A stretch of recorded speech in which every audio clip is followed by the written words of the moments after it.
Food was, in my opinion, not nearly worth the price, nor the amount of time we had to wait for it.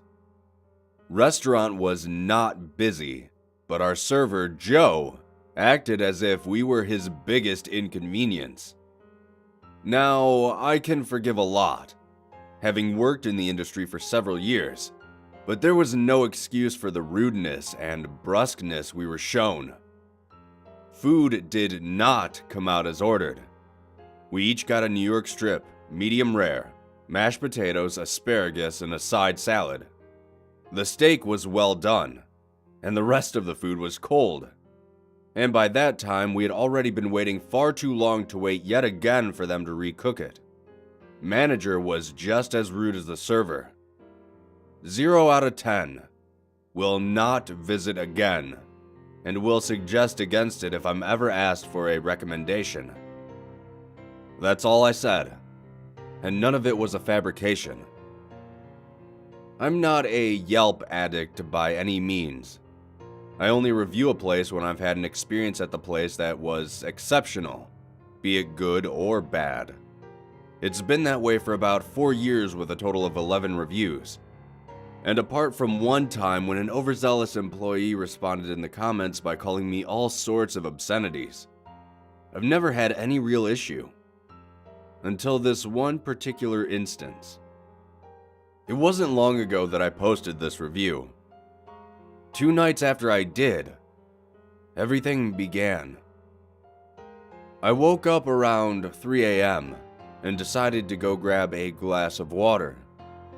We like to keep our porch light on at night, and on this particular night, I happened to look towards our front door and saw shadows bouncing around underneath the light. Initially, I panicked, thinking someone was trying to break into our house.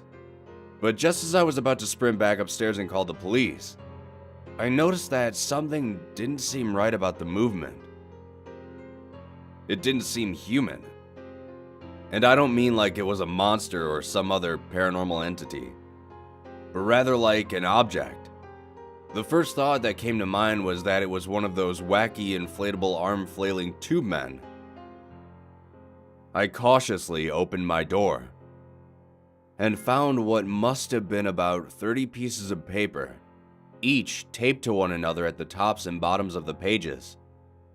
They hung in long rows from the top part of our porch nearly to the concrete below. On each of them was my review, printed repeatedly. They were just hanging there, whipping back and forth in the wind. At that point, I went inside and called the police. They showed up, took a few pictures, took a report, and told me they would contact the restaurant. A few days later, I got a call from the police who told me that the server we had, as well as the manager on duty that night, both had verified alibis for their whereabouts the night our house had been visited. Not long after that night, the phone calls started. The first one came to my phone at about 5 a.m., and it was a computerized voice regaling my review of the restaurant, verbatim. A short time later, my wife's phone buzzed, and it was a text of the same. This was just the beginning of receiving calls and texts roughly every 30 minutes, and they always came from different numbers, so blocking one did nothing to quell the next. The police said that whoever was doing this was using a phone app, information that wasn't exactly surprising, and told us to make note of the numbers as it continued to happen. While we were at the police station, a call came through Kimmy's phone, and the officer had her answer it and put it on speaker.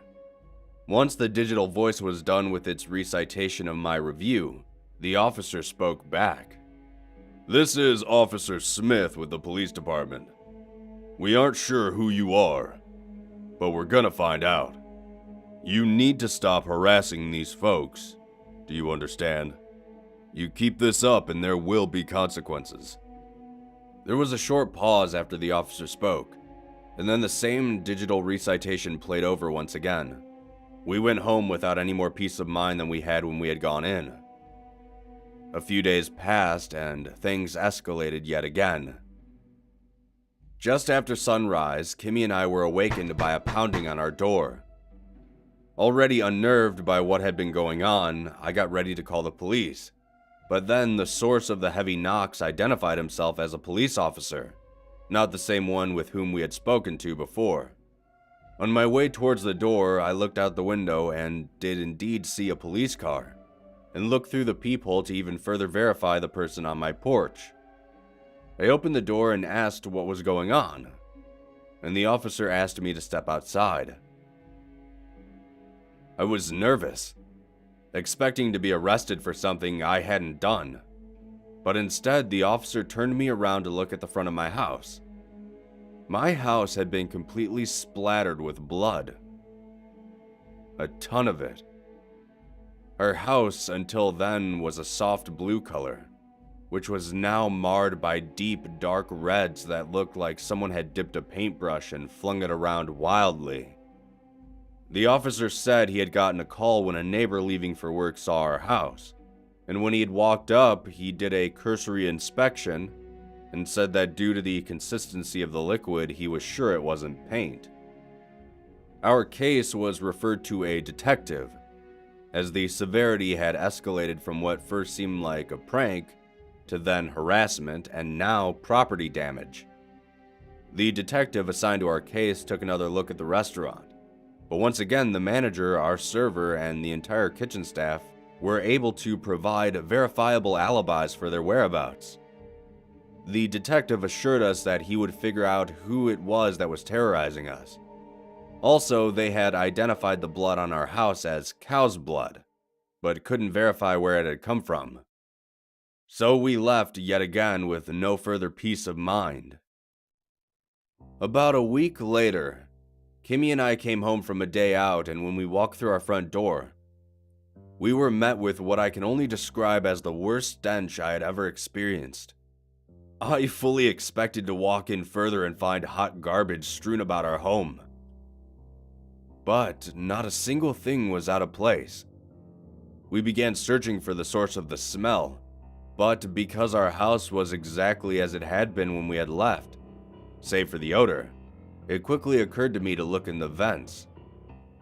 Behind every single vent in our house was an abundance, and I mean a lot, of rancid meat, rotten mashed potatoes, old putrid asparagus, and acrid discolored lettuce. There must have been 2 pounds of meat and enough sides for 4 dinners behind each and every vent.